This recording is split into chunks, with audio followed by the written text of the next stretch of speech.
Hey guys, welcome to episode 2 of the Talking Flag podcast with Ambra and Tika. And today we're having our Morocco's women's flag football head coach, Fouzia. Hi, Fouzia. How are you doing? I'm super excited to be with you guys and I meet girls and I missed you. I didn't see Tika from Netherlands and I had the chance to meet Ambra in Morocco, so I'm super excited to see your beautiful faces again. Oh, thank you so much for being here with us today. I mean, pleasure is mine. Thank you for hosting me. So let's dive Let's right in dive then. into it. Yeah, let's jump into it. So you had your first selection camp for the Moroccan national female flag football team on the 15th of Feb, didn't you? How did this go? I mean, it was really good. First of all, I would like to thank the union in Morocco for gathering all the teams and making like a big step, which is collecting everybody and making this big move to actually advance the game in Morocco and asking me to be on board. Which is was a pleasure, and I'm super excited for this move. The and also we had all 22 jumping on the boat with us and helping us in the selection. We had a lot of talents, right? A lot of people with the determination that they really want to advance the game in Morocco. They had a lot of background, which is like playing abroad and everything. And we had pretty much a very good competition out there. I'm super excited about what the final list gonna be. We actually worked on this weekend and we gonna announce it soon.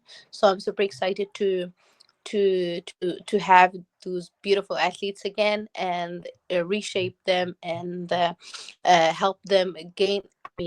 Help them gain much experiences when it comes to football. And I'm pretty sure Morocco will be shocking a lot of people in the tournaments, since we have pretty much really good athletes, but they never had the chance to play on the flag of Morocco. So we are very excited about it. Amazing.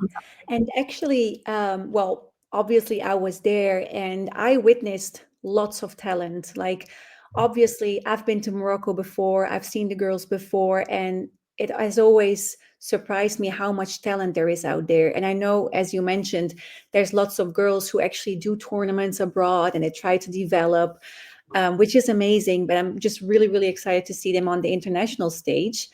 So talking about your your journey in football since you started, so how has the perception of women participating in flag football changed in Morocco since you started your journey?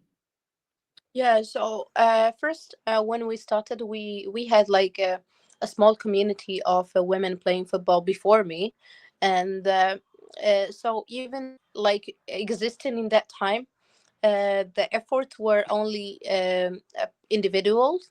So with the support now that we are having and the visibility that we are having from the NFL and a lot of parties, I guess the girls were exposed to flag football more, and Mhm. they are pretty much knowing about the game more since they watched the games of the IFF World Championships. And a lot of girls in Morocco, they were witnessing you guys playing, and they were like, "Hey, this is Ambra.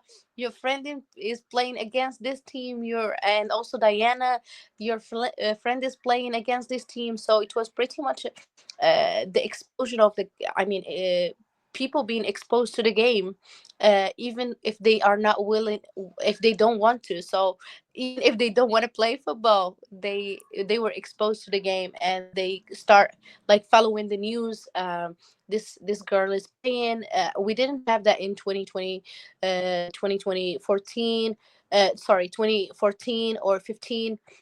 Before 2020, we didn't have that much visibility for women playing football. So Mhm. when they see you in the field in Morocco and they see you internationally, so they know that you are a human being like them and they can do that. So and Mhm.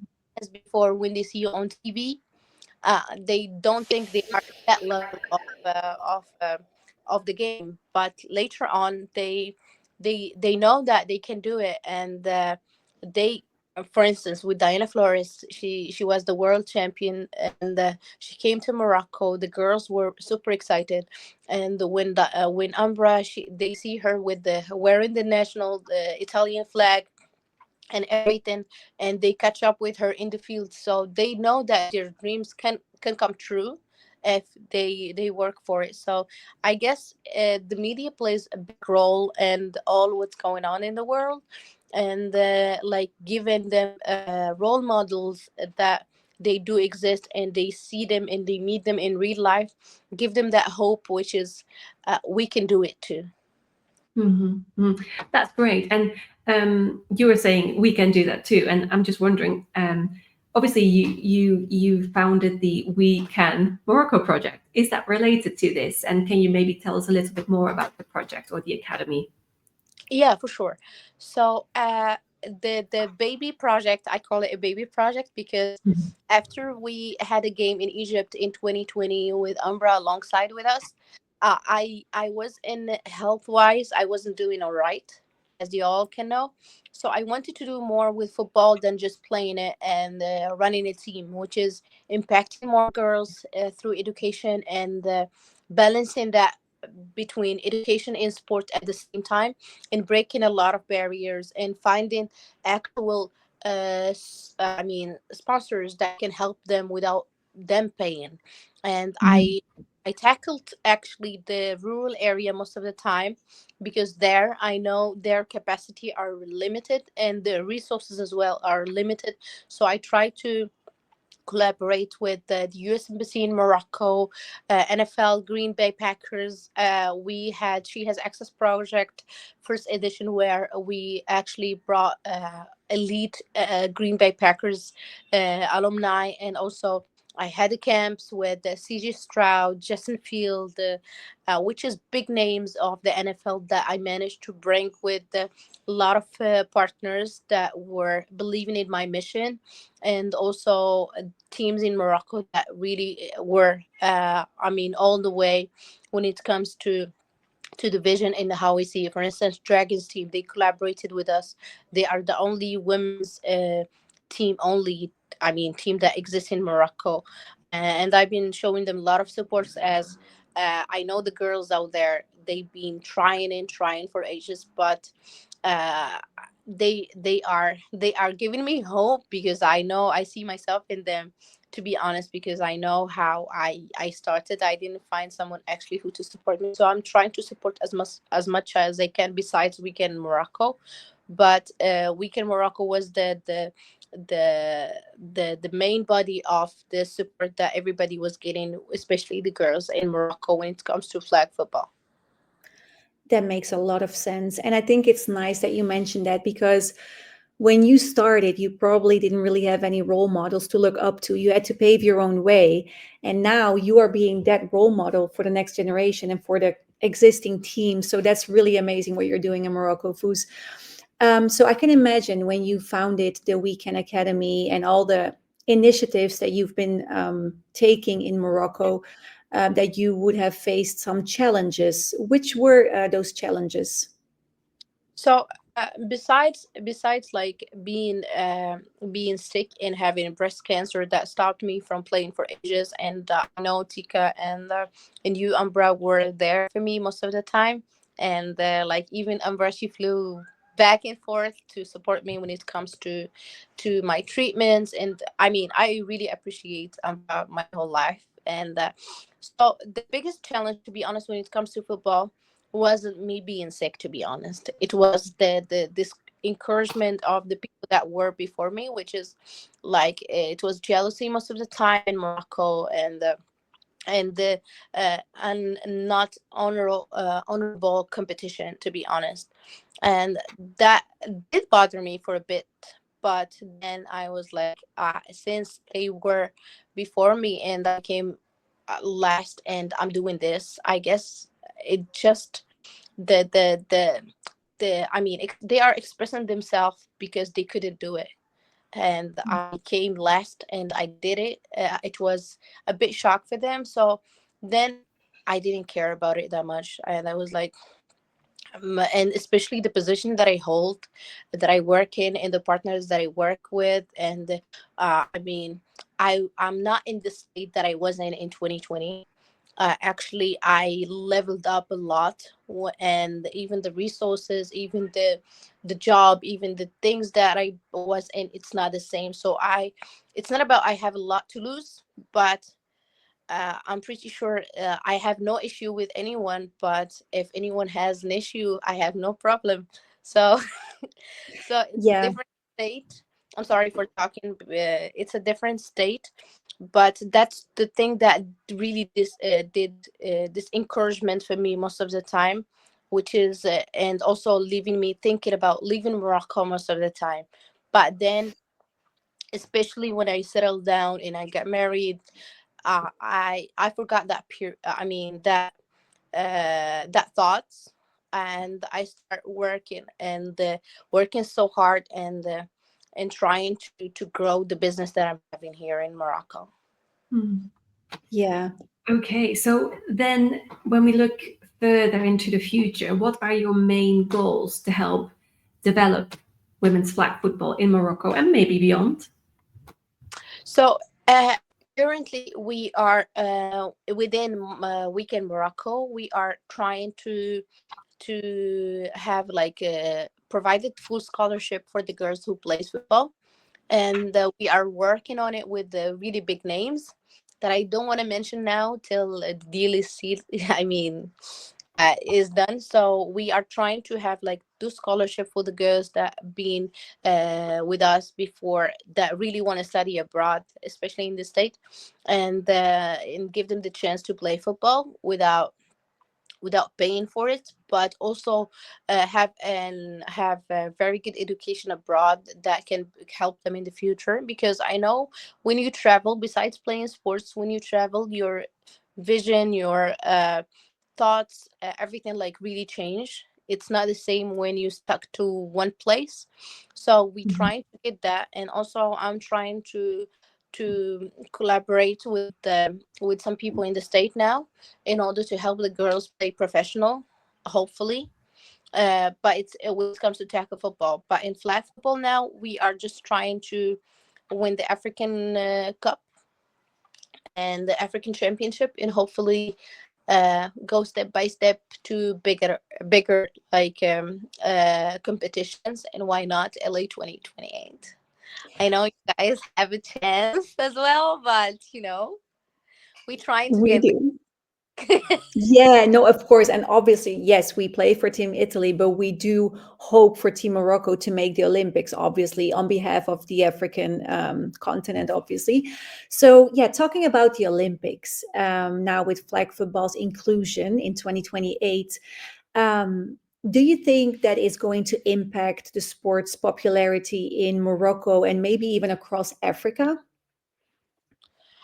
I guess it's gonna do so, and it's not only in Africa, but I guess in the globe, since flag football for the first time is gonna be in the Olympics, and I guess it's a huge promotion for us as women playing football, and also it's a thank you for us for the efforts that we will be doing all the time, and making flag football in the Olympics is something like we're gonna be proud of, even if we didn't make it there, which is like our sport is in the Olympic, and it's not just a sport that people confuse between rugby.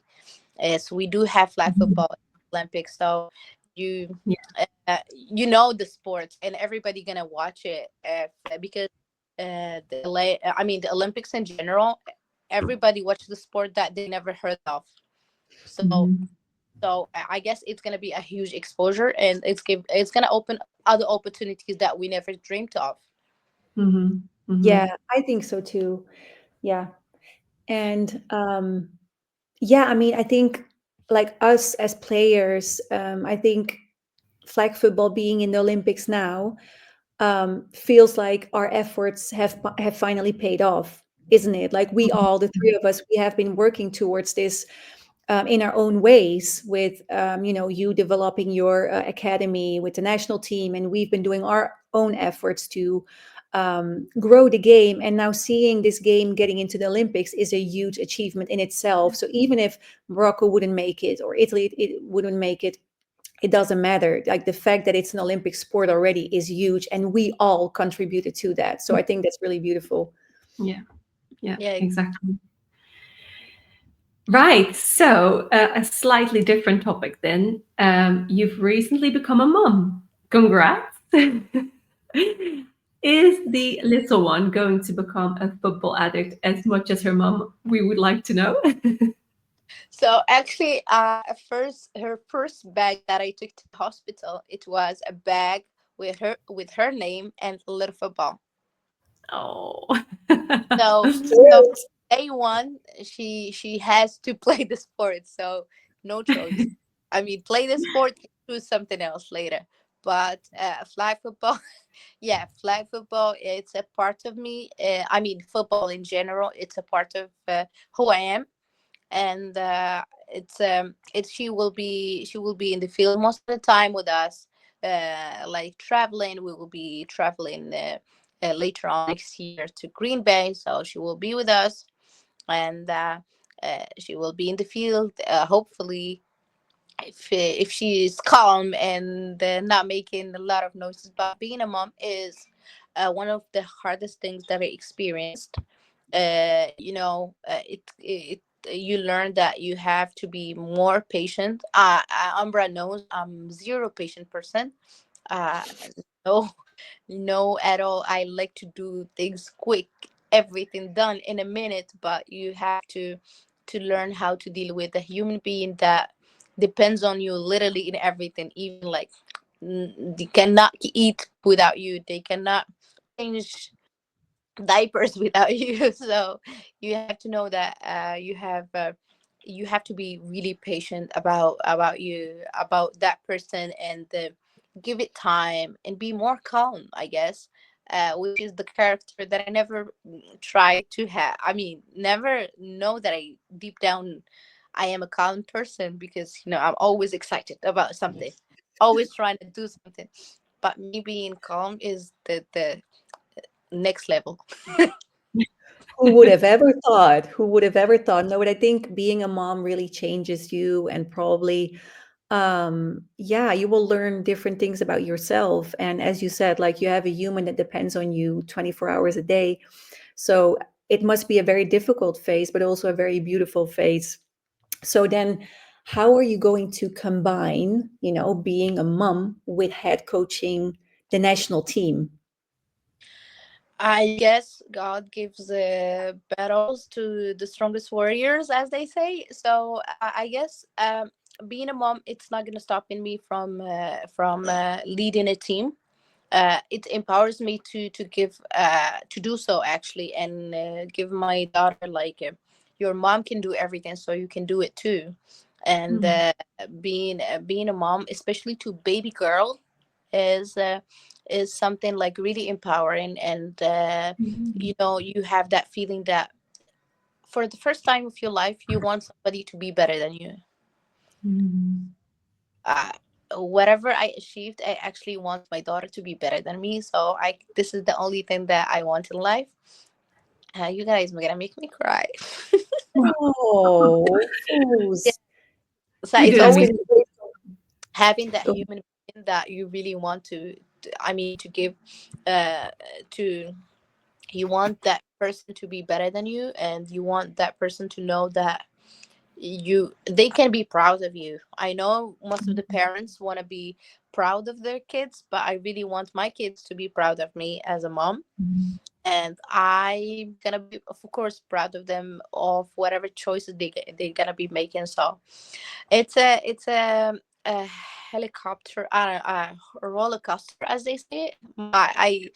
My English is not my first language, so I think in different languages. So, roller coaster, as they say, which is like, this is the life of being a mom. Sometimes it's up, sometimes it's down, but you love the journey. You love, uh, I mean, you forgot everything when that human being smiles at you.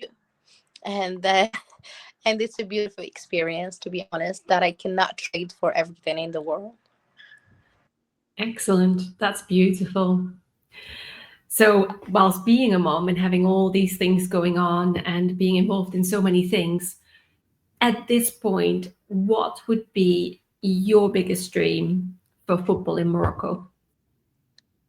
I mean, now I want to. I mean, besides having more sleep, which sleep in at night, I really want Morocco to be. I mean, the committee of Olympic Committee to recognize Morocco first, and I really want the mentality of the people that working in the more. I mean, football to change even a bit and not be selfish about when it comes to football, give the opportunities to other, because I know for me, I don't see it as a competition, to be honest, because there is no competition, and there is a room for everybody, and we all have to be less, I mean, selfless about it, and give the room to someone else to shine as well, and help. I mean, you can take it as a train. You go and lead in, but take people with you. It's not gonna be make you a less person or something. So this Mhm. is the mentality that I want people to have actually, and help others to become the best version of themselves when it comes to football. I know we have best runner, we have the best person who can catch, but we don't have the best person who can lead actually. I know I'm trying to my best, but I know I'm still not the best, and I really want people to try to give opportunities for others as well and share them with them, and be I mean, there, as I mentioned, there is room for everybody, and everybody gonna succeed. If we help each other, it will be a better place to play football in it. Mhm. 100%. You said that very well. Well, that's amazing, Fouzia. Well, we really want to thank you for being so open about your feelings, your experience as a mom, your newest projects. It was really, really nice for us to talk to you and hear all these insights. I think our listeners are going to really appreciate that as well, isn't it, Tika? Absolutely. Yes, I think it's really inspiring to hear your journey, what you've been involved in, how you juggle things around, whilst being a mom right now. You've just had your first selection camp. Like everything is going really, like really well for you and for, for football in general, in Morocco. So I think it's really exciting to hear how it's developing, for our listeners. So thank you so much for making time for us today. And we hope to catch I'm up really soon. Yeah.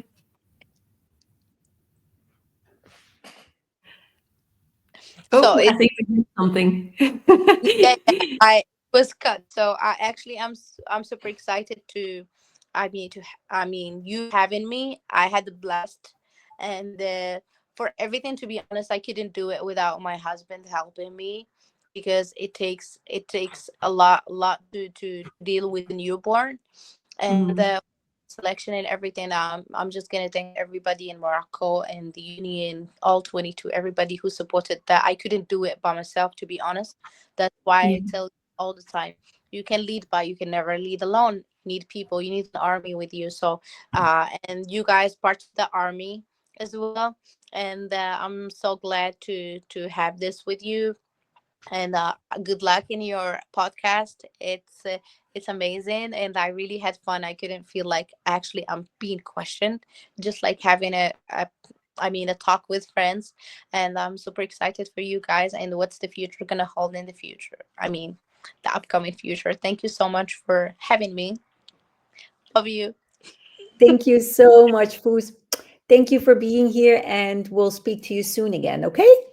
Okay, love you, sis. Sisters. Love you. Ciao, ciao. Bye bye. Bye.